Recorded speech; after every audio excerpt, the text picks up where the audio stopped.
के लिए तैयार करते हैं या खुदा के आगे सर झुकाने के लिए तैयार करते हैं, वो लोग भी खुदा के मुंतखब बंदे, इसलिए कि ये कार नबूवत, कार अंबिया है। मैं एक सवाल से अपनी बात शुरू करता हूं कि आपने दर्जनों अंबियाओं का नाम सुना है।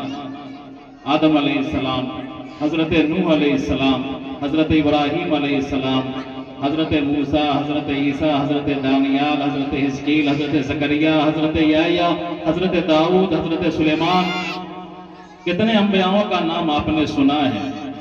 मैं आपसे एक सवाल करता हूं, जरा गौर कीजिएगा कि उन तमाम अंबियाओं का कोई किला और कोई मकान कहीं है दुनिया में? जानते हैं, तमाम अंबियाओं के कोई किले, कोई महल, कोई मकान, उसके असरात दुनिया में नहीं है। आदम अलैहिस्सलाम के पैर के निशानात श्रीलंका में मौजूद हैं। इब्राहीम अलैहिस्सलाम के पैर के निशानात मकाम इब्राहीम में मौजूद हैं। जो लोग हज के लिए गए हैं देखें। लेकिन उन अंबियाओं के कोई मकानात, कोई किले, कोई दीवारें, कोई बड़े खंडरात मौजूद नहीं। लेकिन बड़े बड़े बादशाहों के खंडरात आपने देखे हैं, आपने सुने हैं। सिकंदर के खंडरात आपने सुना है, नमरूद के खंडरात आपने देखा होगा वीडियो वगैरह पर। शद्दाद, नमरूद, फिरौन, कारून, उनके महल्लात आते हैं। बतलाना मैं ये चाह रहा हूं कि अंबियाओं ने अपने घर और महल्लात और किले बनाने की फिक्र नहीं की, बल्कि अंबियाओं ने कौम को बनाने की फिक्र की, नेशन बनाने की फिक्र की, नस्लें बनाने की फिक्र की, इंसानों को बनाने की फिक्र की। नतीजे में अंबियाओं की तालीम के असरात पूरी दुनिया के अंदर फैले और इंसान जो हैवान बन चुके थे वो इंसान बने। अंबिया नहीं आते तो खुदा की कसम इंसान इंसान नहीं रहता।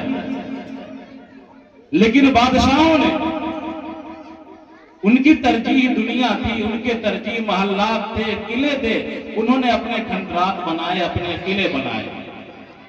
लिहाजा जितने लोगों को अल्लाह तबारक व तआला मुंतखब करता है, कारे नबूवत के लिए चुनता है, नबवी मिशन को आगे बढ़ाने के लिए चुनता है, उनके पास किला नहीं होता, उनके पास बड़े महल्लात नहीं होते हैं। वो छोटी सी जगहों पर बैठ करके भी वो अल्लाह के दीन को फैलाता है और अल्लाह तबारक व तआला ने जो इल्म दिया है उस इल्म से उसको आरास्ता करता है। उसको अल्लाह तबारक व तआला कौम की फिक्र देते हैं, कौम को आगे बढ़ाने का जज्बा उनके अंदर होता है। जिस आदमी के अंदर ये तरफ हो जाए कि खुदा की सरजमीन कैसे आबाद हो, मस्जिदें कैसे आबाद हो, मदरसे कैसे आबाद हो, हमारी कौम कैसे तरक्की करे, खुदा की कसम आज के दौर का सबसे बड़ा वली है।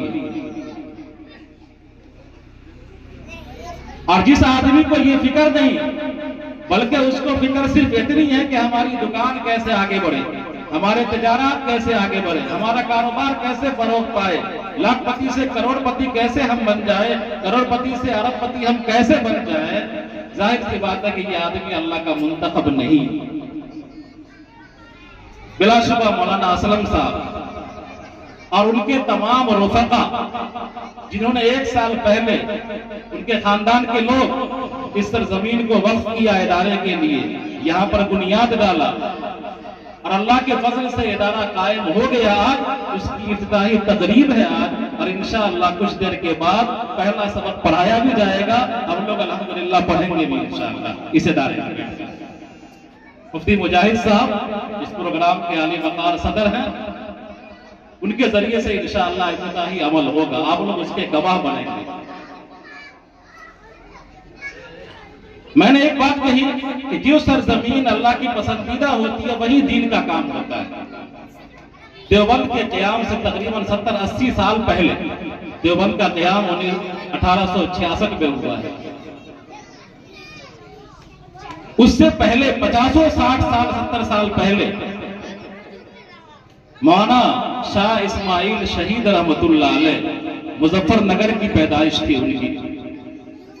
शाह वलीउल्लाह मुहद्दिस देहलवी रहमतुल्लाह अलैह के खानदान के हैं। तो शाह इस्माइल शहीद रहमतुल्लाह अलैह गुजर रहे थे मुजफ्फरनगर से देवबंद की तरफ, और देवबंद का पूरा इलाका बंजर था, आबाद नहीं था।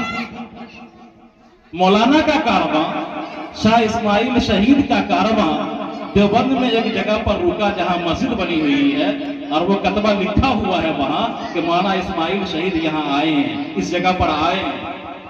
उन्होंने वहां पर क़याम किया था और कहा था कि इस जगह से मुझे इल्म की खुशबू आ रही है,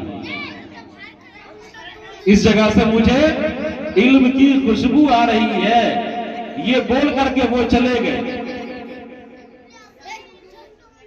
लेकिन कलंदर हरचे गोयत दीदा गोयत, अल्लाह वाला जो कुछ बोलता है गोया के हालात उसके सामने कर देता है अल्लाह ताला। तो शाह इस्माइल शहीद रहमतुल्लाह अलैह बोल करके तो चले गए, लेकिन उसके 70-80 साल बाद देवबंद की सरजमीन पर अनार के नीचे, अनार के पेड़ के नीचे एक उस्ताद जिसका नाम महमूद और एक शागिर्द उसका नाम भी महमूद, उसके जरिए से पढ़ने पढ़ाने का सिलसिला उसी तरह शुरू हुआ जिस तरह गारे हिरा में हजरत जिब्राइल अलैहिस्सलाम के जरिए जनाब नबी करीम सल्लल्लाहु अलैहि वसल्लम को पढ़ाया गया। आप जानते हैं गारे हिरा का वाकया। जिब्राइल अलैहिस्सलाम आए और कहा इकरा या रसूलल्लाह, इकरा पढ़िए। आपने कहा माना बेकारी, मैं पढ़ा हुआ नहीं। गले से लगाया, जोर से दाबा, तो आपने जिब्राइल अलैहिस्सलाम ने 3 मरतबा गले से लगाया, दाबा, फिर कहा इकरा पढ़िए। आपने पढ़ना शुरू किया, बिस्मि रब्बिकल लज़ी खलक़ खलक़ल इंसान मिन अलक़। तो जिस तरह वहां पढ़ाई हुई, पढ़ाने वाला खुदा था, सामने जिब्रील थे और पढ़ने वाले जनाब नबी करीम सल्लल्लाहु अलैहि वसल्लम थे। उसी तरह देवबंद में पढ़ाने वाले का नाम महमूद था और पढ़ने वाले का नाम भी महमूद था। और वो गारे हिरा कोई महल नहीं था, कोई किला नहीं था, एक जगह थी, और वो अनार के दरख्त के नीचे देवबंद का मदरसा शुरू हुआ। कौन जानता था कि वो देवबंद के अनार के नीचे पढ़ने वाला तालिब इल्म शेखुल हिंद बन जाएगा। और वहां जो इदारा शुरू हुआ है एक वक्त में दुनिया के सही मसलक का बरान बन जाएगा। आज पूरी दुनिया में जो वाया देवबंद, माना मुफ्ती सईद साहब पालनपुरी कहा करते थे कि दीन के सिलसिले में वही तशरीह मोतबर होगी। कुरान क्या कहता है, हदीस क्या कहती है, इस सिलसिले में उलमाए देवबंद या कहेंगे वही असल बात होगी, वही रसूलुल्लाह की बात होगी, वही सहाबा की बात होगी। इसलिए कि जामे अज़हर ने अपना सिलेबस चेंज कर दिया, मदीना वालों ने अपना सिलेबस चेंज कर दिया, मक्का की यूनिवर्सिटियों ने अपना निसाब चेंज कर दिया, उन आयात को हटा दिया जो आयात कुरान के अंदर मौजूद थी, सिलेबस से निकाल दिया। लेकिन देवबंद में तालीम उसी तरह आज तक दी जा रही है जिस तरह तालीम रसूलुल्लाह ने सहाबा किराम को दिया। तो अल्लाह का फजल है कि इस सरजमीन का रिश्ता देवबंद से होते हुए, सुफ़े नबवी से होते हुए गारे हिरा तक पहुंचा है। आज आपको ये लग रहा है कि ये मामूली चीज है, लेकिन जैसा कि हमसे पेशरो बुजुर्गों ने कहा है कि एक वक्त आएगा कि ये इदारा आपके गांव की शनाख्त बनेगा, आपके गांव की पहचान बनेगा, और उस पहचान का जरिया मौलाना असलम साहब होंगे। अल्लाह तबारक व तआला ने उनकी कुर्बानी को एक तरह से कबूल कर लिया। इतना बड़ा मजमा यहाँ जमा है और इतने उलमा यहाँ मौजूद हैं। अल्लाह तबारक व तआला उनको तरक्कियात से नवाजे और अल्लाह तबारक व तआला उनकी जुमला जरूरियात का कफील हो जाए। हमारे अदारे हमारी पहचान